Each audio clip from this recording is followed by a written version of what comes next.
All right, guys, we're here in, where are we at? Long Beach, California? Long Beach, California. Beautiful Eldo, baby. El Dorado Country Club. I'm here with my good friend Dana Dahlquist, Dr. Scott Lynn, is that correct? That is You correct. are the biomechanist at Cal State Fullerton? Cal State Fullerton and for Swing Catalyst. Very cool. Okay, so me and Dana tested my swing on Swing Catalyst back in September. It was really our first time looking at my swing. We had some things. We noticed that the big thing where I was lacking was the amount of horizontal. So I'm curious to retest it today and also have Scott's tutelage to kind of give us some ideas into where he would go with that. So stay tuned. I think this is going to be a really great video.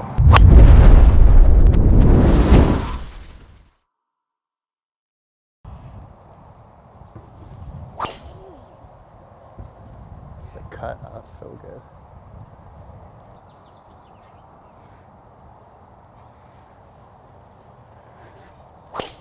I think you got to work on your breathing. That's here. Right? You breathing in or out?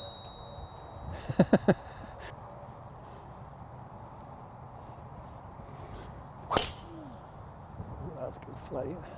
That guy's on 10 is in trouble.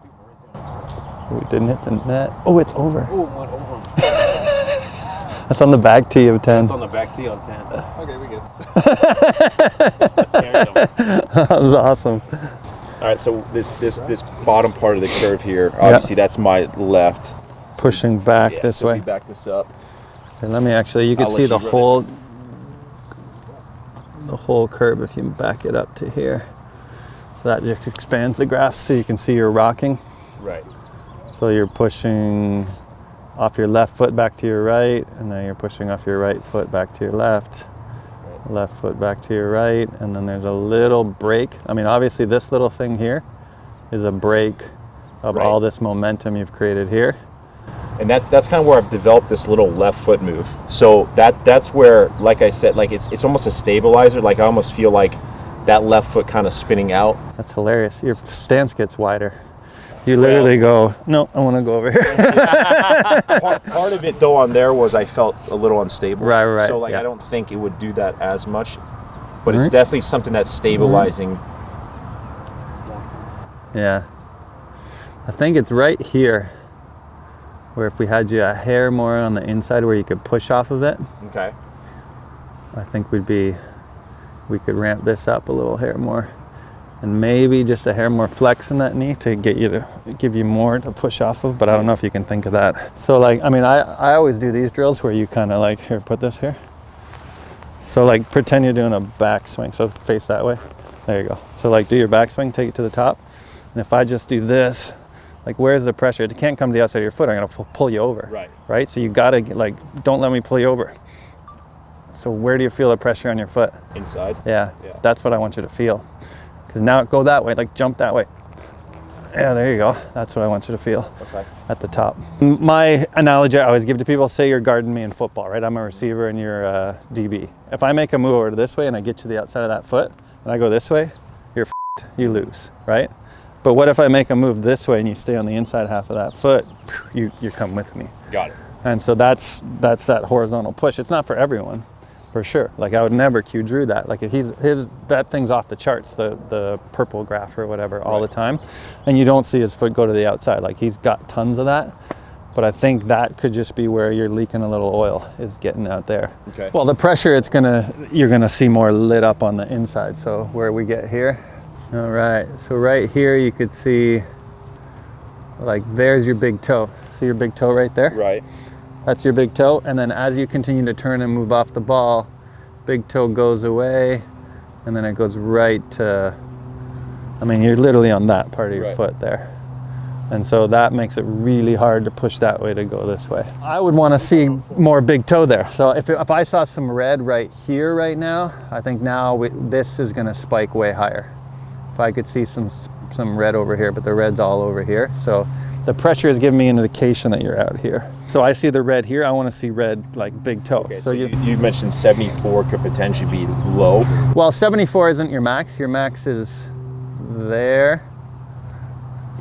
85, yeah. And I don't know if that's low or not. I mean, that's not in the range where I've seen other long drive guys, but that doesn't mean that. But basically, when we talked about dominant leg, the way you're swinging with that straightening of the leg and getting to the outside, That's more of kind of a left leg dominant swing pattern that you're, and I mean, it's incredible that you create those speeds with that kind of pattern.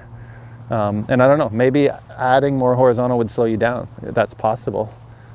So basically, like, slow speed backswing. As soon as he gets to like here, just pull as hard as you can that way. Okay. And then you just want to try to stop and go back the other way. Okay, hang on one sec. Ready? And go.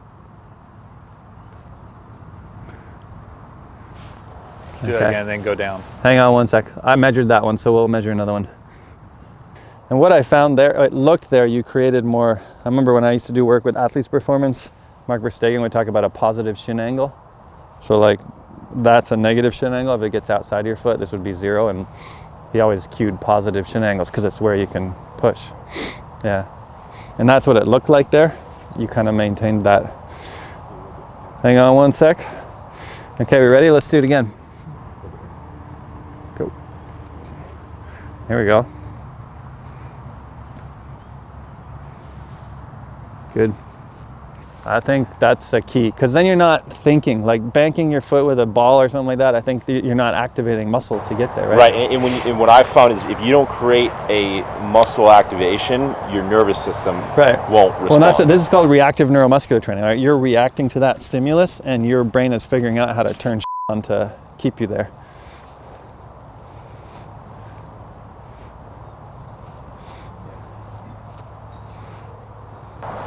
Almost like it like this, like. Yeah, there you go. I mean, the pressure is way different. It has to be. Because like when you go left, this is going to, when you go this way, it's going to cause you to brake harder. Yeah, totally. But I think adding that band to your step drill could be the money maker. I like that a lot. Yeah, your butt looks good.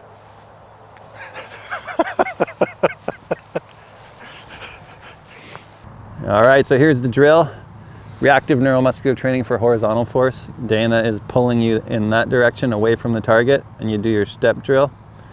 So step towards the target, step away from the target, and brake.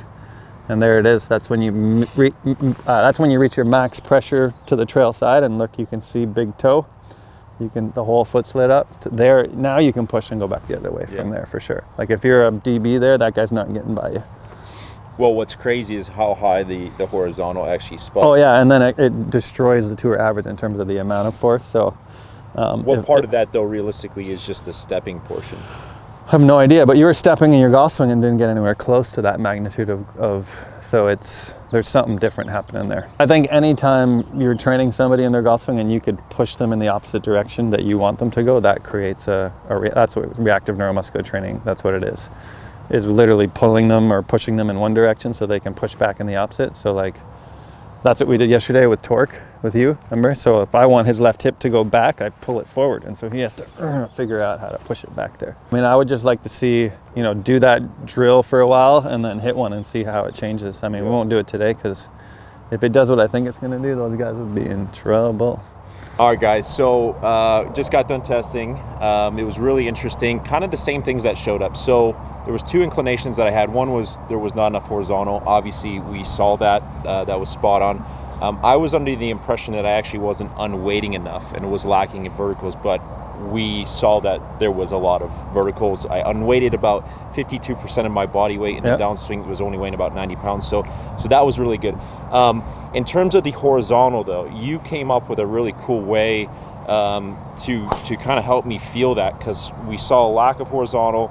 We saw the pressure kind of rolling to the outer part of the foot, and you had Dana actually put a band around me, and you cued me to, as he was pulling away from me, kind of feel like I was bracing, and what we saw from that was a spike in the horizontal. Do you want to expand on that? Yeah, that's using a concept called reactive neuromuscular training. So if I try to pull you in this direction, your nervous system has to react to that and produce the activity to create that horizontal force to hold you there. So you talked about like shoes that are banked, or maybe putting a ball under your foot. That does it for you, right? So you don't want something to do it for you. You want your muscles to react and produce that muscle activity. So that's the best way to do it. If you want to move in a certain direction, just have somebody pull you the opposite way. And one of the big things I saw when we did the drill was your big toe lit up. So there was pressure underneath your big toe. And that's the value of the pressure plate. We can see exactly where those points are underneath your foot. And there's a lot of research showing that the big toe needs to be on the ground for your glute to light up, and you've said you felt a lot more muscle activity in that right side, so really interested to see where it goes with this training and see how that can maybe eliminate a little bit of a oil leak there in your swing. I think this is a week-to-week situation for you. I think because you're putting, massive PRs and speeds, you can train around it. Probably on the balance plate, train, and then put it underneath the stress of your speed, and then see what happens. Right. And I think there's some really interesting biofeedback training you could do on the balance plate. So if you look at it in front of you, I want to see that redness underneath your toe. So how much can I pull the other way while keeping that redness on my toe? And then you could feel, okay, that redness goes away, red goes up. So that just cues your brain to give you a feeling of what it feels like to get there. And then you get rid of it and you go add speed and see what happens. Now I'm going to ask you, so top that at 155 today. In your estimation, how much more do you think's in the tank? That's tough to say, but if you can get the horizontal forces anywhere near you got them in that drill, that's adding a lot more gas to the system. Now it has to get from there to the clubs. There's a lot of positional things that we might have to work on once that starts to happen. But I don't know, sky's the limit. Yeah. Well, so we're going to actually retest this in 2 weeks. So Dana's going to be with me 24 hours a day holding a band. We're going to do that. And then Scott's going to be in Florida, so we're going to test this in 2 weeks up at Sawgrass. Anything else, guys? No, that's awesome. Perfect. Excited to see where we go. From the beautiful El Dorado Resort in Long spa. Beach. This is the...